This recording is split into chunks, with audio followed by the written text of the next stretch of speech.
तभी कबीले के कुछ लोग उसके पास आकर उसे उस कबीले के एक लड़की के साथ संबंध बनाने के लिए कहते हैं और साथ ही साथ वो लोग ये भी कहते हैं कि जब ये लड़की तुम्हारे बच्चे की माँ बन जाएगी तब तुम हमारे जहाज से सभी कीमती सामान को लेकर यहाँ से जा सकते हो। लेकिन दास्तान उस औरत के साथ संबंध बनाने से मना कर देता है और वहाँ से जाने लगता है। दोस्तों, ये मूवी पूरे 2 घंटे का है, लेकिन इस मूवी को देखने के बाद मुझे एक बार भी ऐसा नहीं लगा कि यह फिल्म किसी ऑस्कर विनिंग मूवी से कम है, क्योंकि ये मूवी है तो 1995 की, लेकिन इस मूवी की पिक्चर क्वालिटी काफी अच्छी है। तो कहानी की शुरुआत में हम एक पुराने जमाने के आदमी को देखते हैं जो कि डिस्को डांसर की तरह पैंट पहना हुआ था और वो समंदर में ही एक चप्पू से कहीं पर जा रहा था। इसी बीच वो एक बोतल में यूरिन करता है और उसे जब वो एक मशीन में डालता है तभी उस मशीन में से सफेद और मीठा पानी निकलता है, जिसको वो सुबह की चाय की तरह पी जाता है। इसके बाद हम देखते हैं कि वो पानी से गुनगुना करके उस पानी को समंदर के बजाय एक टब में फेंकता है जिसमें पौधा लगा हुआ था। दरअसल इस आदमी का नाम है दास्तान और वो इस समंदर में शौक से नहीं बल्कि मजबूरी में है। अब आप सोच रहे हो कि किस मजबूरी में ये समंदर पर है, तो मैं आपको बता दूं कि ये मूवी 25वीं शताब्दी के ऊपर है, जहाँ पर दुनिया के सभी बर्फ पिघल चुके हैं और समंदर का पानी का लेयर धरती से 25,000 फुट ऊपर आ चुका है, जिस वजह से पूरी दुनिया में मिट्टी का कोई नामो निशान नहीं। और जो लोग इस आपदा से जिंदा बचे हुए हैं वो लोग ऐसे ही नाव और जहाज में समंदर में भटक रहे हैं। उन लोगों को इस बात का भरोसा है कि दुनिया के आखिरी छोर पर कोई न कोई ऐसी जगह है जहाँ पर ठोस मिट्टी है और वहाँ पर इंसान सरवाइव कर पाएगा, इसीलिए वो लोग उस ठोस मिट्टी के तलाश में हैं। इसी दौरान दास्तान समंदर में कुछ खाने की तलाश में समंदर में कूद जाता है और काफी देर तक मछली ढूंढने के बाद जब उसके हाथ में कुछ भी नहीं लगता और वो जब अपने जहाज के ऊपर आता है तभी वो एक दूसरे नाव को देखकर उसके साथ बात करने की कोशिश करता है। वो कहता है कि समंदर में अगर कोई भी अजनबी एक दूसरे के साथ मिलते हैं तो वो लोग एक दूसरे का सामान अदला बदली करते हैं, लेकिन वो आदमी उसके साथ कोई भी सामान अदला बदली करने से मना कर देता है और कहता है कि मैं भिखारियों के साथ अपनी कीमती सामान को अदला बदली नहीं करता। दरअसल उस आदमी ने दास्तान के जहाज से संतरे चुराया है और इसीलिए वो दास्तान को इग्नोर करके वहाँ से जाने लगता है। लेकिन तभी वहाँ पर 2 समुद्री लुटेरे भी पहुँच जाते हैं, जिसको देखकर वो आदमी दास्तान को वो संतरे दिखाकर अपने बोट को लेकर वहाँ से भागने लगता है। पर दास्तान को जहाज चलाना काफी अच्छी तरीके से आता था, इसीलिए वो अपने जहाज को उस आदमी के पीछे भगाता है और आखिर में उस नाव को बहुत ही बुरी तरीके से तहस नहस करके वहाँ से भाग जाता है। दूसरी तरफ हम उन दोनों लुटेरों को देखते हैं जो कि हाथ में AK-47 लेकर उस आदमी को पकड़ लेता है और उसे जान से मार डालता है। इसके बाद दास्तान अपने जहाज को लेकर समंदर के ऊपर मौजूद एक कबीले के पास जाता है और अपने पास मौजूद कबाड़ी के सामान को उन्हें दिखाता है, लेकिन उस कबीले का सरदार ये सब कुछ खरीदने से मना कर देता है और कहता है कि हमें इन सारे सामानों की कोई भी जरूरत नहीं है। दरअसल ये जगह समंदर का एक स्टेट बैंक है जहाँ पर सभी व्यापारी बिजनेस करने के लिए आते हैं और उन्हें यहाँ पर सामान के बदले में पैसे मिलते हैं। यहाँ पर दास्तान उन्हें अपने पास रखी हुई मिट्टी को दिखाता है और वो लोग अपने टीन पत्ती के दरवाजे को खुल जा सिम कहकर दास्तान के लिए खोल देते हैं। असल में चारों तरफ पानी होने की वजह से मिट्टी की कीमत अभी सोने से भी ज्यादा है और वो लोग उस मिट्टी से अनाज की खेती कर सकते हैं, इसीलिए वो लोग उस मिट्टी की वजन करते हैं और दास्तान को उस मिट्टी के लिए 4 सिक्का देते हैं। लेकिन दास्तान उनसे कहता है कि उसे इस मिट्टी के लिए उन्हें 4 सिक्का नहीं बल्कि 8 सिक्का देना होगा, जिसको सुनने के बाद वो लोग मान जाते हैं। इसके बाद दास्तान उन पैसों को लेकर एक दुकान पर जाता है जो कि सिर्फ नाम का ही दुकान था, क्योंकि उस दुकान में ऐसी कोई भी सामान नहीं थी जिसको दास्तान खरीद सके। इसीलिए दास्तान वहाँ पर पैसे देकर पानी खरीदता है और टमाटर का एक पेड़ खरीदता है, जिसके लिए उसे अपने आधे सिक्के उस दुकानदारिनी को देना पड़ता है जिसका नाम था काविया। अब दास्तान जब अपने सामान को लेकर वहाँ से जा रहा था तभी कबीले के कुछ लोग उसके पास आकर उसे उस कबीले के एक लड़की के साथ संबंध बनाने के लिए कहते हैं और साथ ही साथ वो लोग ये भी कहते हैं कि जब ये लड़की तुम्हारे बच्चे की माँ बन जाएगी तब तुम हमारे जहाज से सभी कीमती सामान को लेकर यहाँ से जा सकते हो। दरअसल वो लोग दास्तान को उस लड़की के साथ संबंध बनाने के लिए इसलिए कह रहे थे क्योंकि दास्तान काफी शक्तिशाली मर्द है और उसका जो बच्चा पैदा होगा वो भी काफी शक्तिशाली होगा। लेकिन दास्तान उस औरत के साथ संबंध बनाने से मना कर देता है और वहाँ से जाने लगता है, जिस वजह से कबीले के लोग सोचते हैं कि शायद दास्तान कोई इंसान नहीं बल्कि एक जलपरा है, क्योंकि इतने दिनों तक अकेला रहने के बाद कोई भी मर्द किसी भी औरत के साथ संबंध बनाने से मना नहीं कर सकता है। इसीलिए वो कबीले के लोग दास्तान के ऊपर शक करके दास्तान को पकड़ लेते हैं और उनमें से एक आदमी देखता है कि दास्तान के कान के पीछे एक अजीब सा निशान है जो कि दरअसल जलपरा के कान के पीछे होता है। इसीलिए कबीले के सभी लोग मिलकर दास्तान को पकड़ लेते हैं। इसके बाद दास्तान को वो लोग एक पिंजरे में डालकर पानी में डुबाकर मारने लगते हैं और यहाँ पर हमें पता चलता है कि वो लोग किसी भी इंसान को मारने के बाद उसे फेंकने के बजाय उसके शरीर को पिघलाकर खाद बनाते हैं, जिसको वो लोग पेड़ और पौधे में डालकर फसल उगाते हैं। अब दास्तान को जब वो लोग पानी पानी में डुबाकर मार रहे थे तभी उनके कबीले के ऊपर कुछ लुटेरे हमला कर देता है, जिस वजह से कबीले के सभी लोग इधर उधर भागने लगते हैं। यहाँ पर हम देखते हैं कि उन लुटेरों के पास बड़े बड़े महंगे महंगे हथियार से लेकर फाइटर जेट भी है, जो कि यूक्रेन के पास भी नहीं है। वो लोग अपने महंगे महंगे हथियार से उस कबीले के ऊपर अंधाधुंध गोलियां चलाते हैं, जिससे वो कबीला पूरी तरीके से तहस नहस हो जाता है।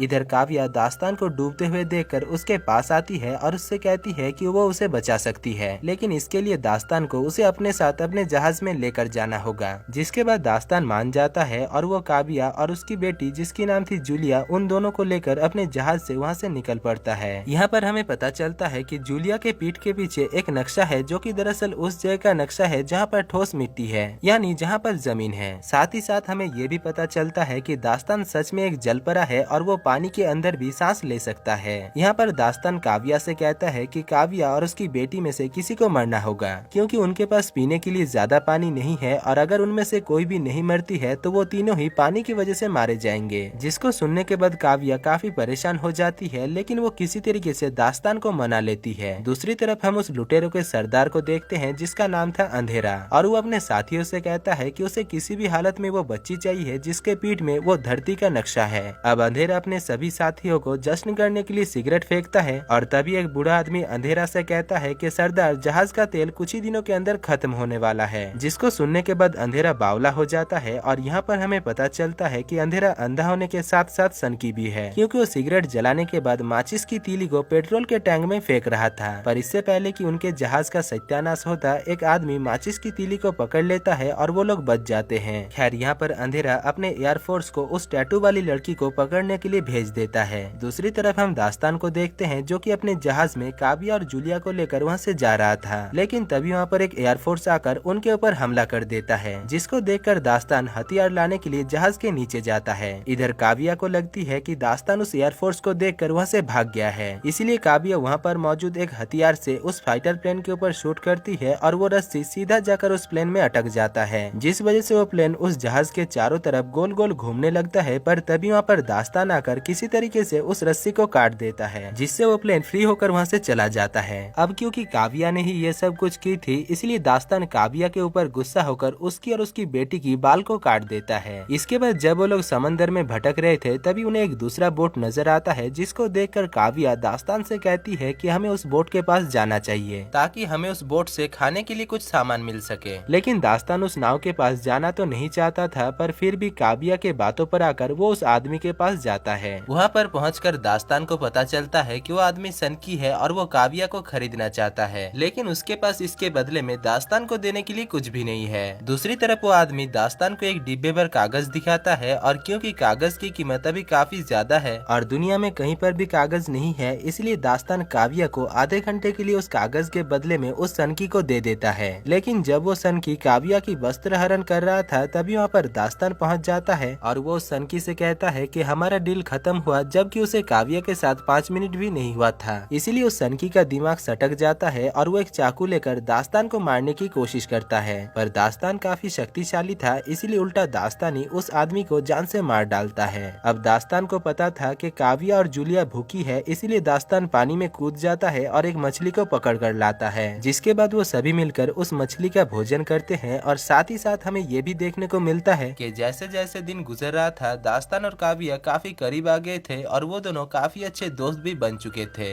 इसी दौरान एक दिन दास्तान देखता है कि उसके जहाज के पीछे एक नाव है, जिसको देखकर दास्तान को कुछ भी समझ में नहीं आता, पर जब काव्या उस जहाज को देखती है तभी वो समझ जाती है कि वो जहाज समुद्री लुटेरों का है। इसीलिए वो दास्तान को बताती है कि वो समुद्री लुटेरा है और वो लोग जूलियन के पीछे है, क्योंकि जूलियन के पीठ में दुनिया के आखिरी छोर में मौजूद धरती का नक्शा है। जिसको सुनने के बाद दास्तान काव्या से कहता है कि ऐसी कोई भी जगह होती ही नहीं। इधर काव्या कहती है कि हाँ होती है, क्योंकि उसे जब जूलिया मिली थी तब जूलिया के पास मिट्टी थी और मिट्टी सिर्फ धरती पर ही मिलता है। यहाँ पर हमें पता चलता है कि जूलिया काव्या को पानी में बहते हुए मिली थी। इधर दास्तान को काव्या की इस बात पर बहुत गुस्सा आता है और वो काव्या को एक बॉक्स में डालकर समुद्र के नीचे लेकर जाता है, और वहाँ पर पहुंचकर काव्या देखती है कि समंदर के नीचे बहुत सारे आलीशान बिल्डिंग है जो कि अभी पानी के नीचे डूब गए हैं। खैर, जब वो दोनों पानी से बाहर आते हैं तभी वो दोनों देखते हैं कि समुद्री लुटेरा उनके जहाज के ऊपर कब्जा कर लिया है और अब वो लोग उनको भी पकड़ लेते हैं। यहाँ पर वो समुद्री लुटेरे उन दोनों से पूछते हैं कि जूलिया कहाँ पर है, लेकिन क्योंकि क्योंकि उन दोनों को जूलिया के बारे में कुछ भी पता नहीं होता, इसीलिए वो दोनों कहते हैं कि उन्हें जूलिया के बारे में कुछ भी पता नहीं है। जिसको सुनने के बाद वो लुटेरों का सरदार अंधेरा अपने लोगों को दास्तान और काव्या को मारने के लिए कहता है। दूसरी तरफ हम जूलिया को देखते हैं जो कि जहाज के नीचे छुपी हुई थी और वो उन दोनों को मरते हुए सुनकर जहाज से बाहर आ जाती है और वो लुटेरा उसे पकड़ लेता है। इसके बाद हम देखते हैं कि अंधेरा अपने साथियों को दास्तान और काव्या को मारने के लिए कहता है, लेकिन दास्तान काव्या को लेकर किसी तरीके से पानी में कूद जाता है। अब पानी के अंदर काव्या दास्तान से कहती है कि वो पानी के अंदर सांस नहीं ले सकती है, जिसके बाद दास्तान उसे पानी के अंदर लेकर जाता है और उसे अपने मुंह से सांस देता है। खैर कुछ देर बाद जब वो दोनों पानी से बाहर आते हैं तभी वो दोनों देखते हैं कि वो समुद्री लुटेरे उनके जहाज को पूरी तरीके से तबाह कर दिया है। अब क्योंकि उनके पास और कोई जहाज नहीं था, इसीलिए उन्हें मजबूरी में उस टूटे हुए जहाज के टुकड़े पर ही रहना पड़ता है। इसी बीच वो दोनों एक दूसरे के साथ बात करते हैं और काव्या दास्तान के ऊपर पिघल जाती है, जिस वजह से वो दोनों पानी के ऊपर ही एक दूसरे के साथ संबंध बनाते हैं। इसके बाद दास्तान को पानी के नीचे एक कागज मिलता है जो कि उसे उस सन की आदमी ने दिया था। उसको देखने के बाद दास्तान को पता चल जाता है कि सच में दुनिया के आखिरी छोर में जमीन है जहाँ पर इंसान रह सकते हैं और उस जगह पर जाने का नक्शा और किसी के पास नहीं बल्कि जूलियन के पीठ के पीछे है। इसीलिए दास्तान फैसला करता है कि वो किसी भी हालत में जूलियन को ढूंढ कर ही रहेगा। पर उनके पास जो जहाज था उसकी हालत ऐसी नहीं थी कि वो उस जहाज को लेकर समंदर में कहीं पर जा सके। खैर तभी वहाँ पर एक आदमी उड़ते हुए गुब्बारे में आकर काव्या को नाम से पुकारने लगता है और काव्या जब उस आदमी को देखती है तभी काव्या उस आदमी को पहचान लेती है। दरअसल वो आदमी काव्या के कबीले में ही रहता था, इसीलिए वो आदमी काव्या और दास्तान को अपने उड़ते हुए गुब्बारे में बुला लेता है और दास्तान उस गुब्बारे में बैठकर समुद्री लुटेरों को ढूंढने लगता है। काफी देर तक ढूंढने के बाद दास्तान को वो समुद्री लुटेरों का जहाज मिल जाता है और दास्तान किसी तरीके से छुपते छुपाते हुए उस जहाज के ऊपर चढ़ जाता है। अब दास्तान अंधेरे के पास आकर कहता है कि जूलियन को मेरे हवाले कर दो, लेकिन अंधेरा जूलियन को उसके हवाले करने से मना कर देता है। जिसके बाद हम देखते हैं कि दास्तान अपने पास मौजूद एक बम को पेट्रोल के टैंक के अंदर डाल देता है, जिसके बाद वहाँ पर एक तेज धमाका होता है और कई सारे समुद्री लुटेरे मारे जाते हैं। इसके बाद दास्तान जूलियन को ढूंढने लगता है और तभी हम देखते हैं कि अंधेरा जूलियन को लेकर एक प्लेन में कहीं पर जाने लगता है, लेकिन इससे पहले कि अंधेरा जूलियन को लेकर वहाँ से निकल जाता तभी दास्तान वहाँ पर आकर किसी तरीके से उस प्लेन को क्रैश करवा देता है। दूसरी तरफ उस उड़ते हुए गुब्बारे वाला आदमी वहाँ पर आ जाता है और दास्तान और जूलिया को गुब्बारे के ऊपर ले लेता है। इसी बीच दास्तान देखता है कि उस जहाज में एक धमाका होता है और सभी लुटेरे मारे जाते हैं। पर यहाँ पर हम देखते हैं कि अंधेरा अभी तक मरा नहीं था और वो एक पिस्टल से दास्तान के ऊपर शूट करता है, लेकिन वो गोली दास्तान को तो नहीं लगता पर जूलिया उस बैलून से नीचे गिर जाती है। पर इससे पहले कि अंधेरा जूलिया को पकड़ लेता, दास्तान किसी तरीके से नीचे आकर जूलिया को ऊपर उठा लेता है और वो सभी लुटेरे एक दूसरे के साथ टक्कर खाने की वजह से वहाँ पर एक धमाका होता है और वो सभी मारे जाते हैं। अगले सीन में हम देखते हैं कि उस बुढ़े आदमी को नक्शा पढ़ना आता था और वो जूलिया के पीठ के पीछे जो नक्शा था उसे पढ़ लेता है। इसके बाद वो लोग फाइनली उस जगह पर पहुंच जाते हैं जहाँ पर जमीन है। अब जमीन पर पहुंचकर वो लोग काफी खुश होते हैं और उन्हें वहाँ पर एक झोपड़ी देखने को मिलती है, जिसके अंदर घुसते ही उन्हें वहाँ पर दो कंकाल देखने को मिलती है जो कि दरअसल और किसी की नहीं बल्कि जूलिया के माता पिता के हैं। और यहाँ पर वो टैटू करने वाला हथियार भी है जिसके जरिए उन लोगों ने जूलिया के पीठ में उस धरती का नक्शा बनाया था। खैर इसके बाद दास्तान उन सभी को वहीं पर ही छोड़कर वहाँ से जाने लगता है, क्योंकि दास्तान एक जलपरा है और वो पानी में रहना ही पसंद करता है। और दोस्तों इसी के साथ ही इस खूबसूरत मूवी की कहानी खत्म हो जाती है। तो दोस्तों अगर आपको इस मूवी की कहानी और मेरा काम अच्छा लगा है तो आप मेरे चैनल को जरूर विजिट करना, क्योंकि आपको मेरे चैनल पर ऐसे ही और भी कई सारे मजेदार और खूबसूरत मूवी की कहानी मिल जाएगी। बाकी मैं मिलूंगा आपसे ऐसी कोई मजेदार मूवी की कहानी को लेकर, तब तक के लिए जय हिंद।